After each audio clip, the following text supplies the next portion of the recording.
मेरे हृदय में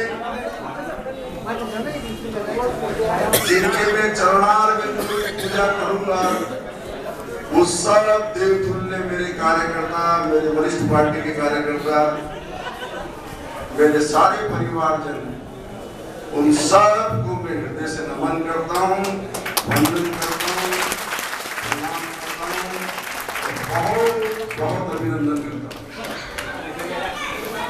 हमारे सबसे लोकप्रिय नेता और अभी ओजस्वी भाषण देने के धनी श्री दिनेश जी करावन ने कहा कि ऐसा उत्साह कमलेश जी ने कहा सन 77 से तक नहीं हुआ। ये उत्साह सारा का सारा पार्टी जनों का है और हमारे नेतृत्व जो प्रदान करती है राजस्थान की तेजस्वी, ओजस्वी और यशस्वी प्रदेश अध्यक्ष, पूर्व मुख्यमंत्री, मेरी आराध्या देवतुल्य महारानी साहब को समर्पित करता हूं कि आपने तो महाराज दुष्यंत सिंह जी के वो मेरे प्रेरणा स्रोत है, मैं उनके चरणों में समर्पित करता हूं कि डग विधानसभा पूरी की पूरी नन्हे मुन्ने बच्चों से लेकर मेरे वरिष्ठ और वृद्धों को मैं उनके चरणों में नमन करता हूं, अर्पित करता हूं, समर्पित। ये विधानसभा राजस्थान के इतिहास में अपना पन्ना बना चुकी है। इतिहास कब बनता है? इतिहास तब बनता है जब वहां का कण कण मण बन जाता है, जहां बूंद बूंद घड़ा भर देती है और जहां का हर कंकर संकर बन जाता है, तब विधानसभा मंदिर में ले जाकर किसी नदी का छोटा सा कोकरा जिसको पर पत्थर बोलते हैं, उसको कंकर बोलते हैं, वो जिस दिन संकर बनता है उस दिन उसको सब नमन करते हैं। क्यों नमन करते हैं? क्योंकि उसमें हमारी सत्ता और आस्था लगी हुई है। मैं आप सबको संकर मानकर जीवन पर्यंत पूजा करूंगा और आपके सदैव सदैव चरणों जल से, दुग्ध से, सुख से, मंगल से, सभी कामनाओं से आपका अभिषेक करता रहूंगा। और यह अभिषेक आज से शुरू, जिसके दुख में, पीड़ा में, चिंता में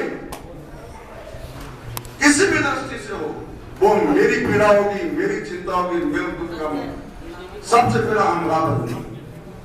आज ये जोश पूरी विधानसभा में, इस विधानसभा के अंदर आप जैसे युवा, आप जैसे कर्मठ कार्यकर्ता, आप जैसे ऊर्जावान और लगनशील लोग हैं।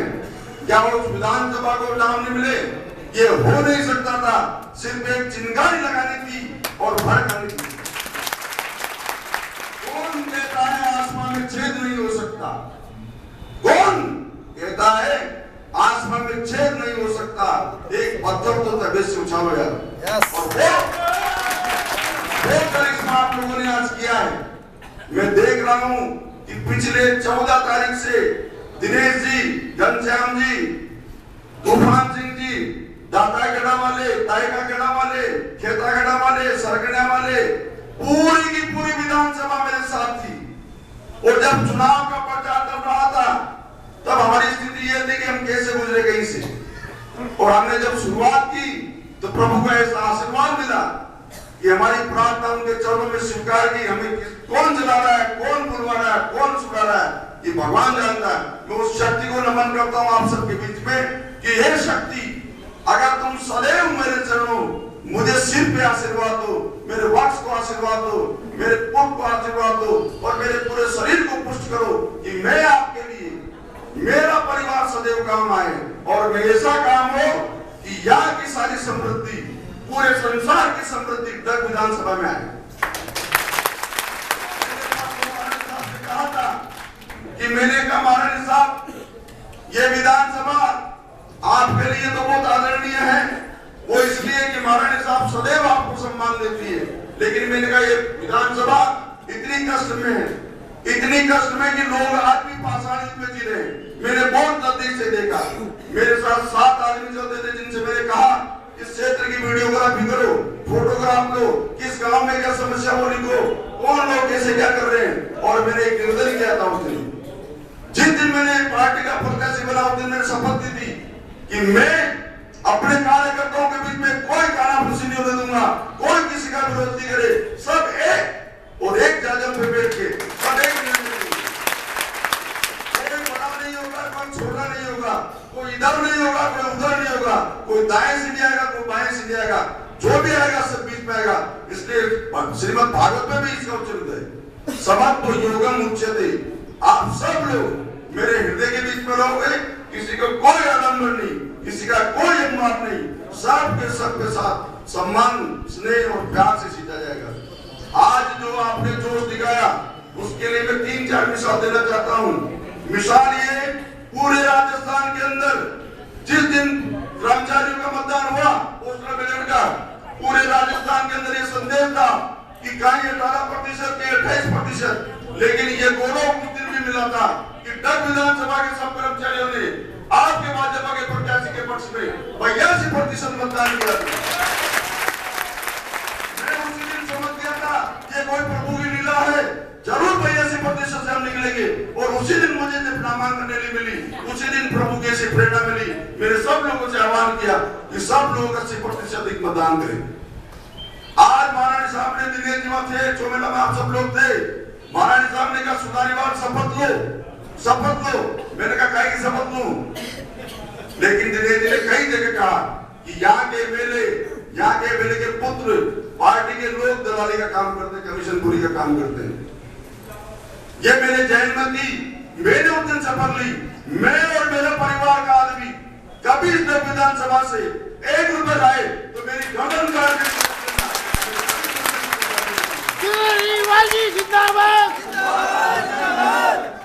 मुझे अगर मिले तो आपका प्यार मिले, आपका स्नेह मिले और आशीर्वाद मिले। मैं जगह जगह जाकर बोलता आशीर्वाद दो, आशीर्वाद दो, आशीर्वाद दो, तो लोग मिलने लगे। कई आदमियों ने आशीर्वाद दो, वोट मांगो नहीं। तो मैंने कहा आशीर्वाद से 4 चीज मिलती है, आयु और विद्या और यश और बल। ये अगर किसी से मिलता तो आशीर्वाद से मिलता है।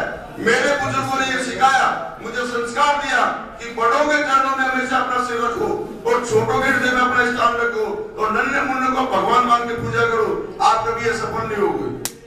ये राम जी ने भी, राम जी की सेना भी सेना थी, वानर सेना थी। मैं जहां गया मैं आपको अद्भुत चमत्कार बताता हूँ।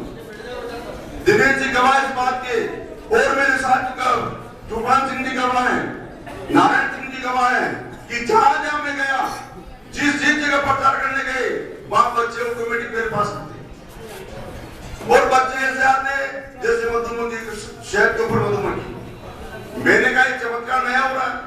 और वो बच्चे सुबह जब मैं घुसता तो भाजपा जिंदाबाद, कमर का बोर्ड खिलाना है, बच्चा बच्चा, चप्पा चप्पा, नजर क्या किनारे बना रहे। और उन बच्चों ने घर घर में, और उनको मैंने कहा कि आप अपने परिवार में अपनी मम्मी को, पापा को, चाची को, ताई को, दादी को, नानी को, बुआ को, वाले को, जो रिश्ते हैं, आप सब जगह की कमल का बटन दबाएं। और ऐसा कमल का बटन दबा कि आज भवानी मंडी डग विधानसभा, दिनेश जी कह रहे थे कि राजस्थान में इतिहास बना दिया। ये कोई इतिहास किसी ने नहीं बनाया, ये यहाँ के कार्यकर्ताओं ने बनाया, यहाँ के वरिष्ठ कार्यकर्ताओं ने बनाया, आपके ऊर्जा ने बनाया, आपके जोश ने बनाया, आपके उत्साह ने बनाया। मैं तो एक परिंदा भी नहीं हूँ, एक तिनके के बराबर नहीं हूँ आपके लिए। अगर ये जो कुछ है तो महारानी साहब की देन है और राजा साहब की देन है।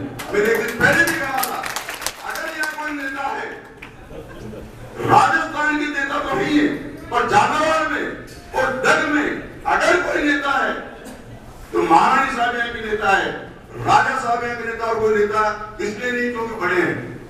मैं कभी नेता बनना नहीं चाहता, मैं कभी एमएलए बनना चाहता नहीं हूँ। मैं बनना चाहता हूँ सिंधिया का दास, सेवक और चौकीदार। और आप मुझे इन 5 सालों में सुनारीवाल समझ के ही मुझसे व्यवहार करें जैसे मैं दिल्ली में था। इन 5 सालों के बाद अगर मेरे अभी मैं आपकी कृपा का पात्र हूँ, अभी मैं आपके आशीर्वाद का फल हूँ, अभी मैं आपके उद्देश्य का नाता हूँ। अगर मैं भी अच्छा काम करूँ महारानी साहब आप सब लोगों के सहयोग से आशीर्वाद से इस विधानसभा का ये जो परिदृश्य है, और उन्होंने कहा चौमेला में आप लोगों के बीच जाओ, सब सरदारों के चरण स्पर्श करो, युवाओं से दिल मिलाओ, सबसे गले मिलो, सबका काम करो और आप आगे सबका काम करना और शपथ लो। मैंने ली, लेकिन मैं आज से आपको आह्वान करता हूं, हमारा चुनाव खत्म नहीं हुआ है। मैंने दिन में भी सब जगह कहा, जो जिस पोलिंग बूथ पे आप काम कर रहे हैं, चाहे वह छोटा सा बच्चा हो, चाहे बड़ी मैया हो, चाहे मेरी भाभी हो, चाहे दोस्त हो, चाहे युवा हो, उन सब की मुझे लिस्ट चाहिए। पूछनी चाहिए कि चुनाव तो भी चालू हुआ है, क्योंकि एमपी साहब का इलेक्शन आपने कर दिया, वो जोरदार ढेर वोटों का ढेर हो जाएगा 8 तारीख को, उसको भी क्रॉस करना है, वो जिम्मेदारी नहीं है, उसको पूरी करने के लिए हमें डबल टूप से काम करना है। इसलिए मैं आह्वान करता हूं कि आप इस चुनाव को यही खत्म नहीं करके चुनाव को चालू रखें। मई के अंदर फिर चुनाव आना है और यहाँ से राजा साहब को 50,000 वोटों से जिताकर और नरेंद्र जी मोदी के नेतृत्व में भारत में सरकार बनने वाली है। एक बहुत बड़ा परिवर्तन इस देश के अंदर आने वाला है। राजस्थान की मुख्यमंत्री जिसके पास अपना विजन है, जो इस प्रदेश की दशा और दिशा को बदल सकती है। आपने देखा कि गहलोत ने किसानों की कमर तोड़ के रख दी, एक दुश्मनों सा व्यवहार किया। और एक गांव के अंदर जाओ, एक आदमी तो 3 आदमी तो भी वो की सिंचाई करते भागे। बेड़ा में निपाने कालों में 2-3 गांव में 3 किसान मरे इन्हीं 5-7 दिनों के अंदर। जब राजस्थान को इतने बड़े नेता का नेतृत्व मिल रहा है, इसमें विकास होना तय है और संस्कृति से भारतीयता को जानने वाले नरेंद्र मोदी इस राष्ट्र का गौरव बनने वाला है। मैं सभी युवाओं से आह्वान करता हूँ, जात वर्ण पात पर और मोहर लगाओ कमल पर। ये नारा बदल दो गरीब का साथ, कांग्रेस का हाथ गरीब के साथ। काय का हाथ, किसका हाथ, किस पे पड़ा, किसने तोड़ा, किसने उठाया, वहां का वही गरीब। कौन सा हाथ? क्या हाथ? हाथ हटाओ, रगड़ के साफ करो, इन हाथों को माफ करो, अपने कमर ही कमर खिलाओ। लक्ष्मी जी उसी में विराजती है और जब लक्ष्मी जी उस पर बैठेगी तो अपने जीवन में सुख समृद्धि होगी, मंगलमय होगा जीवन, आनंद से बीतेगा। और यह आनंद कोई दे सकता है इस देश के अंदर जिसके पास गरीबी का लेकर अभी तक का अनुभव है, तो वो इस देश का नेतृत्व देने वाला एक आदमी है, वो है नरेंद्र जी मोदी, जिनके पास 2 रुपए की चाय बेचने से 25 पैसे में चाय बेचने का अनुभव है। और 2 करोड़ क्या, 100 करोड़ क्या, हजारों हजार करोड़ का काम करके आपको गुजरात को उन्होंने दिया, वो पूरे विश्व को पता है। राजस्थान की ये यशस्वी मुख्यमंत्री बनेगी और आपके प्रदेश का सर्वांगीण और चहुमुखी विकास होगा। लेकिन ये बता रहा हूँ, जिस तरीके से आज आपने काम किया है, जिस तरीके से आज आपने वोट डाले हैं, मैं आपको बता रहा हूँ कि डग विधानसभा महारानी साहब के चरणों में निवेदन कर करके आपका सहयोग लेके इस पूरी विधानसभा का विकास करना है। और जो आ रहे हैं उनका स्वागत, अभिनंदन, जो आ रहे हैं उनका सबका स्वागत। मैं इतना ही कहकर आप इतने थके हो और मैं निवेदन करना चाहता हूँ कि आपकी थकान आज रात मिटेगी, ये 5 महीने की थकान बरकरार है, आज आप आराम करें। धन्यवाद, जय हिंद, जय भारत।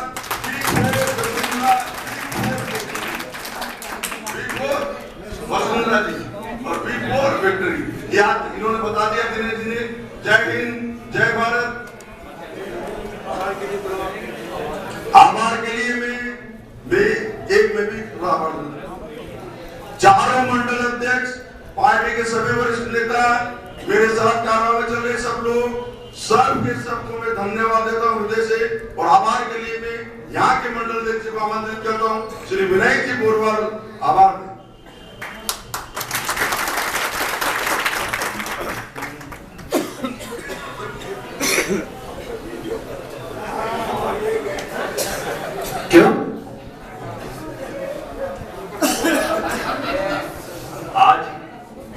समाप्त होने के बाद यहाँ उपस्थित हमारे लोकप्रिय प्रत्याशी और भावी विधायक श्री रामचंद्र जी सोनारीवाल साहब, भाजपा के वरिष्ठ नेता श्री विमल चंद जी पाटनी साहब, श्री राधेश्याम जी गुप्ता साहब, श्री दिनेश जी जैन साहब, नगर पालिका के अध्यक्ष श्री उदय सिंह जी राजौरा साहब, भाई अपने तूफान सिंह जी साहब, अरुण चाचा साहब और सभी मेरे युवा साथियों, मेरे पिता तुल्य सभी कार्यकर्ताओं और उपस्थित सभी युवा साथियों, साथ ही सभी यहाँ पर मौजूद मेरे सभी पार्षदगण, जैसा कि आज उत्साह भवानी मंडी में और आसपास के ग्रामीण क्षेत्रों में जो नजर आया है, वो सब पहली बात तो एक जो युवा